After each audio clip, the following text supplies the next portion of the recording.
This is our breeding yard for the French Grimaud Peking duck na galing po sa ADL Farms ng Tarlac kay Dr. Ayong Lorenzo. They're starting to lay eggs. In fact, may mga na-hatch na kami. I only have about 28 heads. 5 lalaki and 23 na babae. So we're expecting to be able to breed a lot of this. Sapagkat ito yung gusto kong setup. Ayoko nung nakakulong sila at doon binibreed sa kulungan. Mas gusto ko yung libre sila, ligtas sila na paikot-ikot para enjoy yung buhay nila. Yung natural breeding process.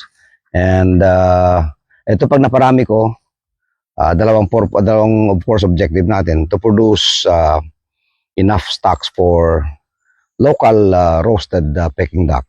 Yung kinasabi kong online, pwede kayong order. Parang manok Pinoy din, roasted manok Pinoy.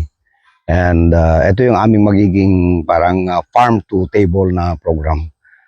We raise manok Pinoy, we raise Peking duck, pero ang bentahan namin would be roasted Peking duck and roasted manok Pinoy.